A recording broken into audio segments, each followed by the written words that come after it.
าใครเคยขับรถขึ้นห้างฟอร์จูนทาวน์ครับเราเพิ่งไขปริศนาได้นะครับเขาให้เอาจักรยานมาปั่นบนดาดฟ้าได้ด้วยนะครับตรงนี้ไม่ได้เปิดใช้เลยแต่ดูสิครับนี่เป็นลานเซิร์ฟสเก็ตนะครับผม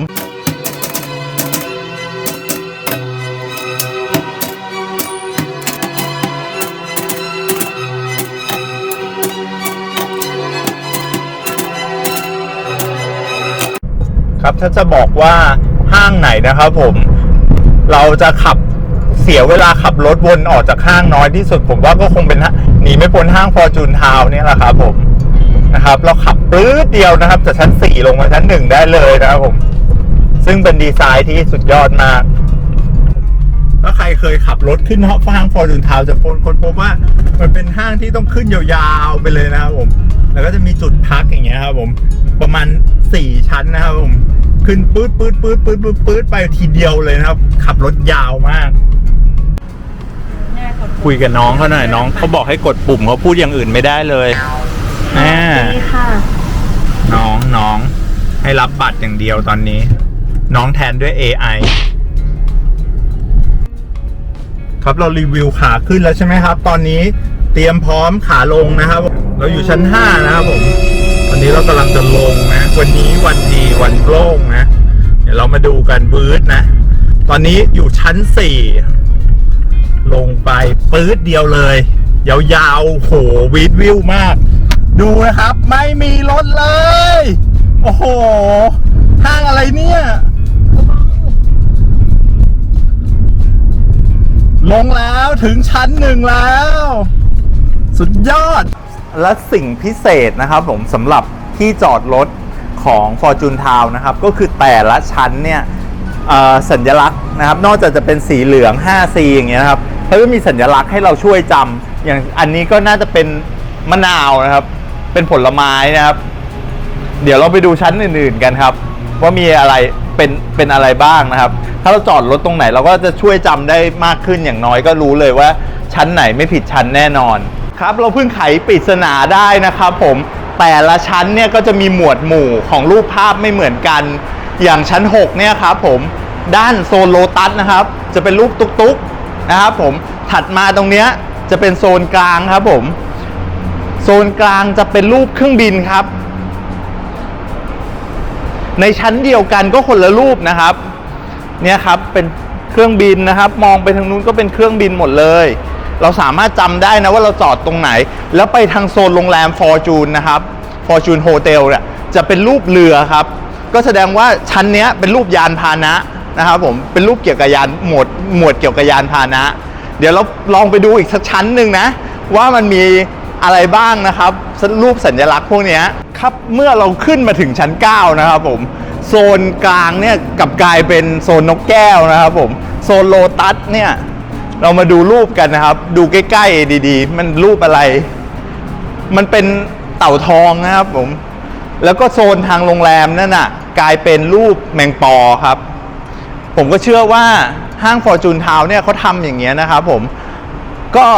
ต้องการช่วยความจำครับเราสามารถจะจำเชิงสัญลักษณ์ก็ได้นะครับเราจอดรถไว้ตรงไหนนะครับจำแค่สีจำตัวอักษรหรือจะเลือกจำรูปภาพก็ไม่ผิดแน่นอนนะครับเป็นความอัจฉริยะของคนที่ออกแบบที่จอดรถที่นี่มากเลยครับ Amazing ทางเข้าห้างโลตัส Fortune Town นะครับผมจุดเริ่มต้นนะครับผมของบันไดเลื่อนชั้น1นะครับผมที่จะทำให้เราขึ้นไปถึงชั้น10ได้เลยนะครับอันนี้คือความเท่ของห้าง Fortune Town นะครับผมก็คือยาวฮันในอดีตนะครับบันไดเลื่อนเขาเป็นบันไดคู่นะครับอันนี้เดี๋ยวเรามาดูกันว่ามันมีกี่ชั้นกันแน่ครับมันเยอะมากครับบอกตรงๆว่าเยอะมาก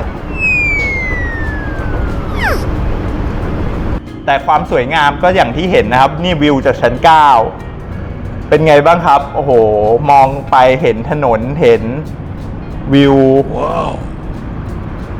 สวยงามนะครับผม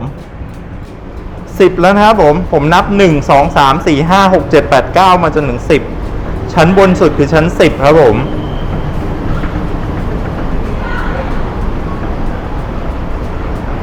อันนี้คือวิวนะครับผมวิวกระจกมัวนิดนึงนะห้างเซ็นทรัลพระราม9นะครับผม อันนี้วิวนะครับจากชั้น 10 นะครับผมวิวด้านชั้นในนะเมืองชั้นใน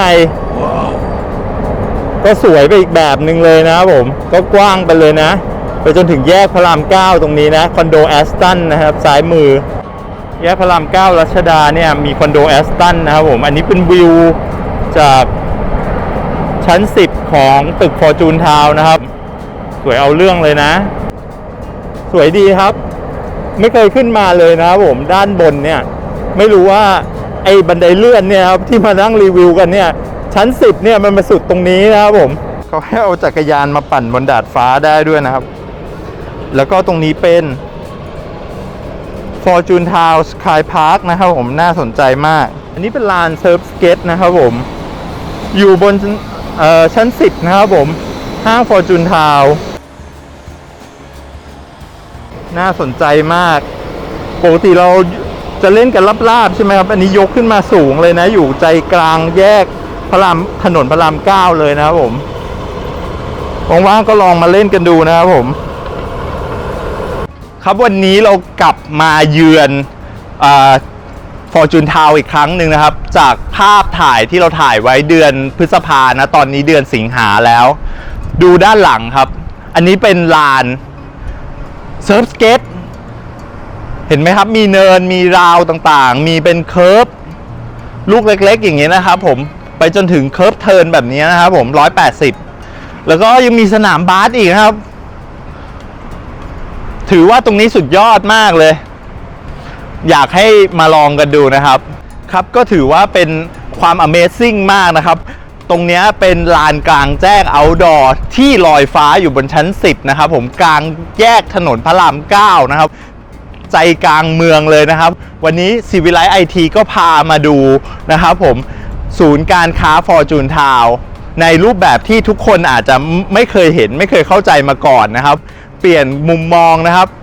ของห้างก็ไม่ได้เป็นแค่ห้างนะมันมีความผูกพันมันเคยมีห้างเยาวฮันมันปรับตัวมาเรื่อยๆนะครับผมแล้วก็มีกิมมิคต่างๆที่เขาซ่อนไว้ในห้างเต็มไปหมดเลยนะครับยังไงก็ตามถ้าชอบคอนเทนต์แบบนี้นะครับรบกวนฝากกดไลค์กดแชร์กด Subscribe ครับมาเป็นชาวศิวิไลซ์ไอทีนะครับไปด้วยกันขอบคุณมากครับ